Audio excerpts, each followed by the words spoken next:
Uh, Ever wondered about the patterns that shape your family tree? Today we're delving into the three laws of genealogy. If you've ever traced the branches of your own family tree, you've likely noticed some patterns emerging.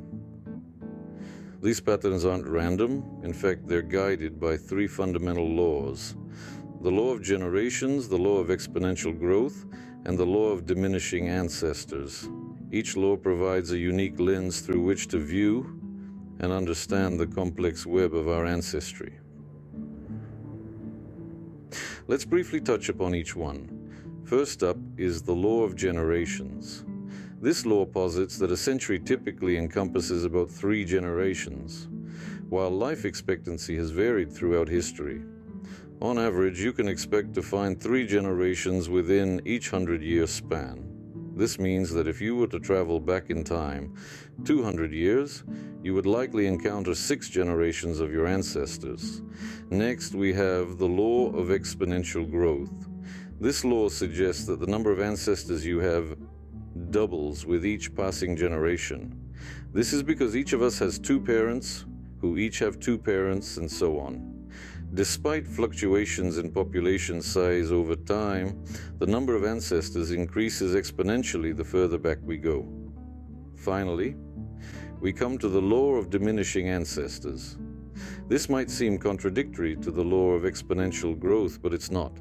As we trace our family trees further back, we begin to notice that the same names start appearing in multiple branches.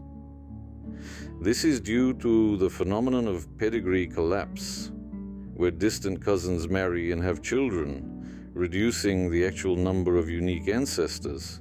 These laws, supported by historical records and practical examples, provide a fascinating framework to understand the structure and evolution of our family trees.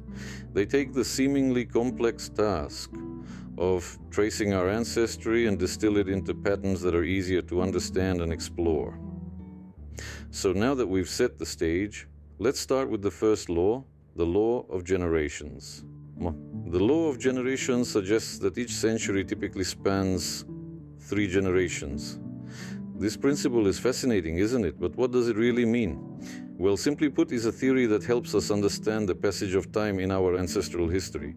It suggests that on average, a century or 100 years will encompass the lives of 3 generations of a family.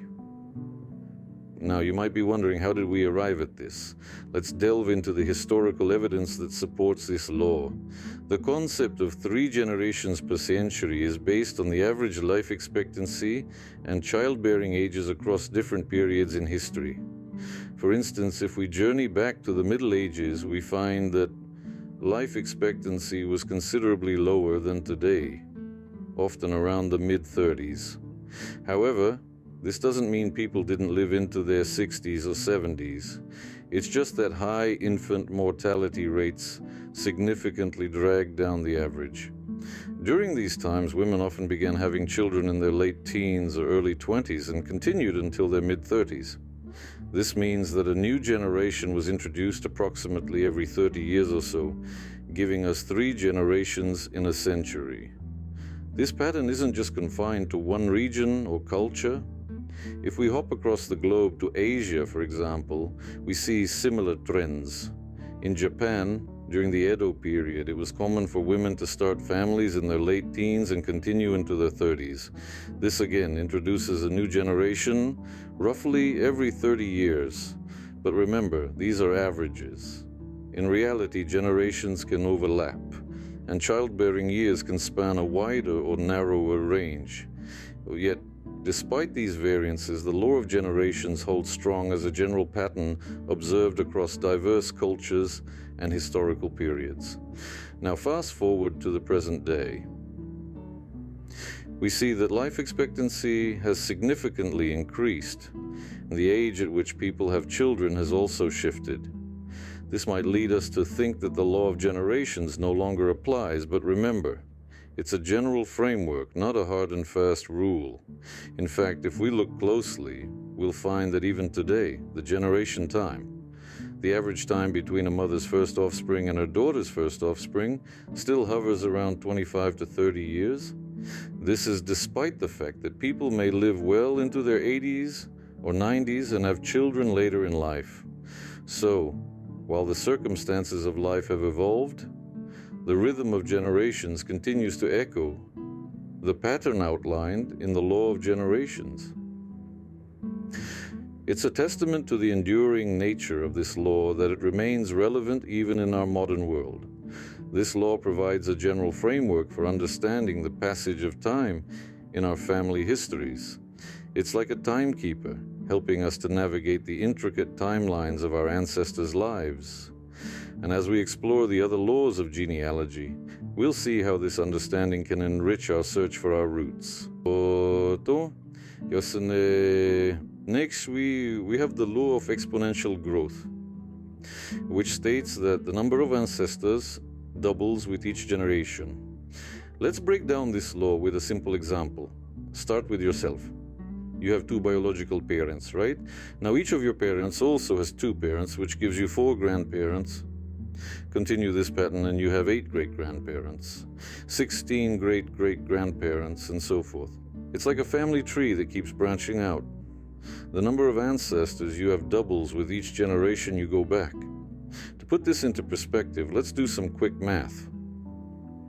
If we consider a generation to be about 33 years, then going back 10 generations takes us to the late 17th century.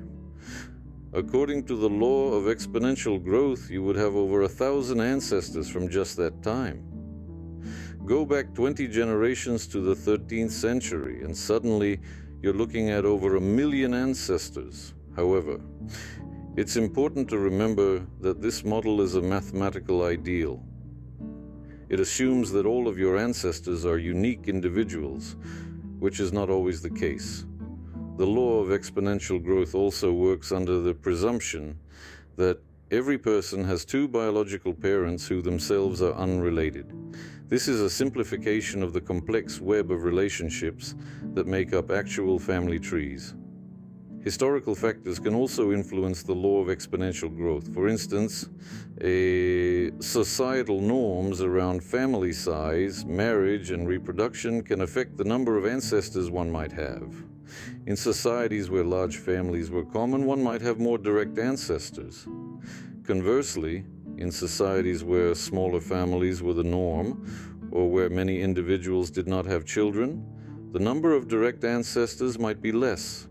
Population growth rates also play a significant role. Now, the world's population has not always been growing exponentially. There were periods in history, such as during major wars or disease outbreaks, when the population growth rate slowed or even declined. During these times, the number of potential ancestors would not have doubled each generation. Furthermore, the law of exponential growth doesn't take into account cultural and geographical factors. Migration patterns, for instance, can lead to a mixing of gene pools, which can affect the number of unique ancestors one might have.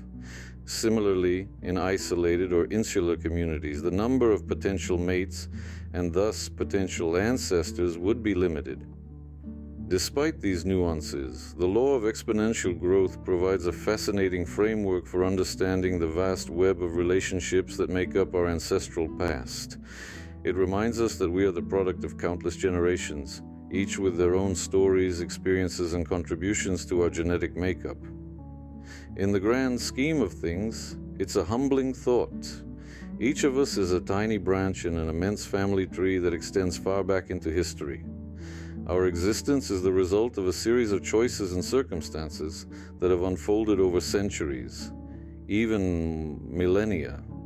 It's fascinating to think about the vast network of ancestors that each of us has, isn't it? Finally, we come to the law of diminishing ancestors, which says that as the family trees are traced back, the actual number of ancestors decreases. Now, you might be thinking, how is that possible? Shouldn't the number of our ancestors double with each generation? Well, that's where this law gets interesting. Let's start with the basics. Theoretically, if we trace our family tree back 10 generations, we should have 1,024 direct ancestors. That's 2 parents, 4 grandparents, 8 great-grandparents, and so on. But in reality, when we start digging into our family histories, we often find that the number of unique ancestors is far less than what the math suggests. So, why does this happen? The answer lies in the complex web of human relationships and the fact that our ancestors didn't always marry someone completely unrelated to them. Quite often, they married within their own communities and sometimes within their own extended families. This is known as pedigree collapse, where the same individuals appear in multiple places in a family tree. Picture a small village in the Middle Ages. The inhabitants of this village intermarry over generations, and as a result, the same individuals start showing up in different branches of the family tree. So, instead of having 1,000 distinct ancestors, you might only have a couple of hundred unique individuals in your ancestral line. This isn't just a theoretical concept either. Historical records provide ample evidence of pedigree collapse. For example, if we look at European royalty, we find a highly interrelated network of families. Marriages between relatives were common to maintain alliances and keep power within a small group. This led to a significant reduction in the number of unique ancestors. And it's not just royalty. Studies of Icelandic genealogical records from the 17th to the 19th centuries show a similar trend. Despite the country's relatively small population, Icelanders today have fewer unique ancestors than the exponential growth model would predict. Even in large, diverse populations, pedigree collapse is inevitable over long time periods. As we trace our family trees back thousands of years, we reach a point of genetic saturation. This is when every person on Earth is either an ancestor to all of us or none of us. This fascinating concept, known as the most recent common ancestor, suggests that we're all related if we go back far enough in time. Now, it's important to note that the law of diminishing ancestors doesn't mean our family histories are less complex or interesting. Quite the contrary. It reveals the intricate web of relationships that have shaped human history. It shows how interconnected we truly are, and how our ancestors' lives intersected in unexpected ways. So the next time you delve into your family history, keep the law of diminishing ancestors in mind. You might find yourself uncovering not just a simple family tree, but a rich tapestry of interconnected lives and stories.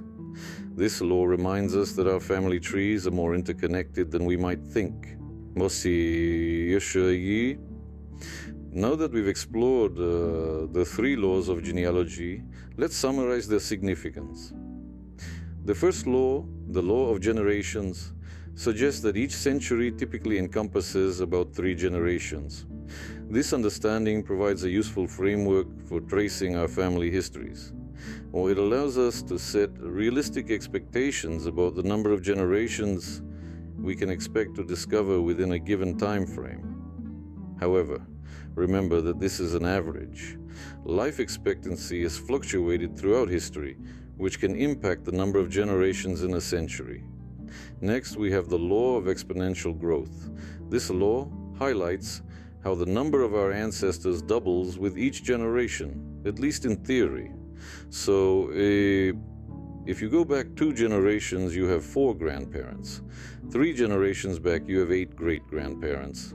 This exponential increase can seem overwhelming, but it's a fascinating glimpse into the broad scope of our ancestral heritage. Finally, we encounter the law of diminishing ancestors. This law introduces a paradox to the law of exponential growth. As our family trees expand, we start to see the same people appearing in multiple branches. This means that while the theoretical number of our ancestors increases exponentially, the actual number of unique ancestors starts to decrease. This law reminds us of our shared humanity, showing us that we are all more connected than we might think. So, what are the implications of these laws? Well, understanding these principles can help genealogy enthusiasts trace their family histories more effectively. It provides a roadmap to navigate the complex web of our ancestries. It shows us where we might encounter roadblocks, and it offers strategies to overcome them. However, it's important to remember that these laws are just a starting point. They provide a framework, but they can't account for the unique complexities and nuances of each family's history. The real magic of genealogy lies in those unique stories, the individual threads that weave together to create the rich tapestry of our pasts. Remember, while these laws provide a framework, every family's history is unique. Happy exploring, genealogy enthusiasts!